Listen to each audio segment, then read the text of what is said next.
शनि प्रदोष व्रत कथा पूजा विधि उद्यापन विधि। शनि प्रदोष व्रत, जो प्रदोष व्रत शनिवार के दिन पड़ता है वो शनि प्रदोष व्रत कहलाता है। शनि प्रदोष व्रत सभी प्रदोष व्रतों में सबसे महत्वपूर्ण माना जाता है। जो व्यक्ति इस दिन व्रत रखता है वह खोए हुए धन की प्राप्ति करता है और जीवन में सफलता प्राप्त करता है। शनि प्रदोष व्रत कथा इस प्रकार है। प्राचीन समय की बात है, एक नगर में धन दौलत और वैभव से संपन्न एक सेठ रहता था। वह अत्यंत दयालु था। उसके यहाँ कोई किसी काम की कमी नहीं थी और कोई भी उसके दरवाजे से खाली हाथ नहीं लौटता था। वह सभी को जी भरकर दान दक्षिणा देता था, लेकिन दूसरों को सुखी देखने वाले सेठ और उसकी पत्नी स्वयं काफ़ी दुखी थे। दुख का कारण था उनके कोई संतान नहीं थी। संतानहीन होने के कारण दोनों घुले जा रहे थे। एक दिन उन्होंने तीर्थ यात्रा पर जाने का निश्चय किया और अपने काम काज सेवकों को सौंपकर चल पड़े। वह अभी वे नगर के बाहर ही निकले थे कि उन्हें एक विशाल वृक्ष के नीचे समाधि लगाए एक तेजस्वी साधु दिखाई पड़ा। दोनों ने सोचा कि साधु महाराज से आशीर्वाद लेकर आगे की यात्रा शुरू करते हैं। पति पत्नी दोनों समाधि में लीन साधु के सामने हाथ जोड़कर बैठ गए और उनकी समाधि टूटने की प्रतीक्षा करने लगे। सुबह से शाम और फिर रात हो गई, लेकिन साधु की समाधि नहीं टूटी, मगर सेठ सेठानी अत्यंत धैर्यपूर्वक हाथ जोड़े विधिवत बैठे रहे। अगले दिन प्रातःकाल साधु समाधि से उठे। सेठ पति पत्नी को देख वह मंद मंद मुस्कुराए और आशीर्वाद स्वरूप हाथ उठाकर बोले, मैं तुम्हारे अंतर्मन की कथा भाप गया हूँ। वत्स, मैं तुम्हारे धैर्य के भक्ति भाव से अत्यंत प्रसन्न हूँ। साधु ने संतान प्राप्ति के लिए उन्हें शनि प्रदोष व्रत की विधि समझाई और भगवान शंकर की वंदना बताई। हे रुद्रदेव शिव नमस्कार, शिव शंकर जगत गुरु नमस्कार, हे नीलकंठ सुर नमस्कार, शशि मौली चंद्र सुख नमस्कार, हे उमाकांत सुधि नमस्कार, उग्र तत्व रूप मन नमस्कार, ईशान ईश प्रभु नमस्कार, विश्वेश्वर प्रभु शिव नमस्कार। तीर्थ यात्रा के बाद दोनों वापस घर लौटे और नियम पूर्वक शनि प्रदोष व्रत करने लगे। कालांतर में सेठ की पत्नी ने एक सुंदर पुत्र को जन्म दिया। शनि प्रदोष व्रत के प्रभाव से उनके यहाँ छाया अंधकार लुप्त हो गया।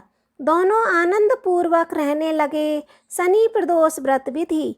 शनि प्रदोष व्रत के दिन व्रती को प्रातःकाल उठकर नित्य कर्म से निवृत्त होकर स्नान कर शिव जी का पूजन करना चाहिए।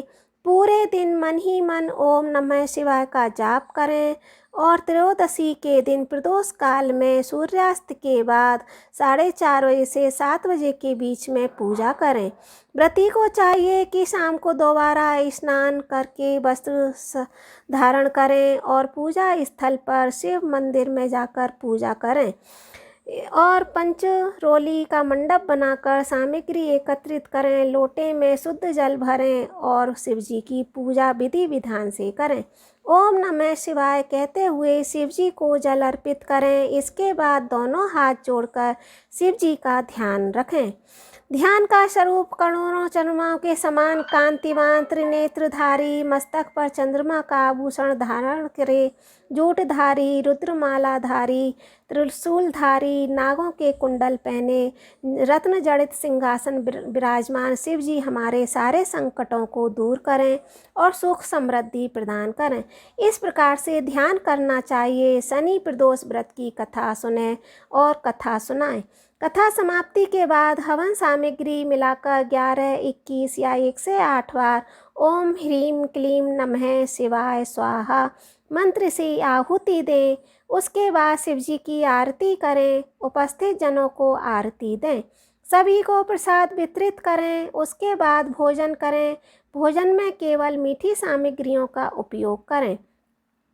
शनि प्रदोष व्रत उद्यापन विधि। स्कंद पुराण के अनुसार व्रती को कम से कम 11, 26, त्रयोदशी व्रत के बाद उद्यापन करना चाहिए। उद्यापन के एक दिन पहले श्री गणेश भगवान का विधिवत षोडोपचार विधि से पूजन करें और पूरी रात शिव पार्वती और श्री गणेश जी के भजनों के साथ जागरण करें। उद्यापन के दिन प्रातःकाल उठकर नित्य कर्मों से निवृत्त हो जाएं, स्वच्छ वस्त्र धारण करें, पूजा गृह को शुद्ध करें, पूजा स्थल पर रंगीन वस्त्रों और रंगोली से मंडप बनाएं। मंडप में एक चौकी अथवा पटे पर शिव पार्वती की प्रतिमा स्थापित करें और शिव पार्वती की विधि विधान से पूजा करें, भोग लगाएं और फिर कथा सुनें।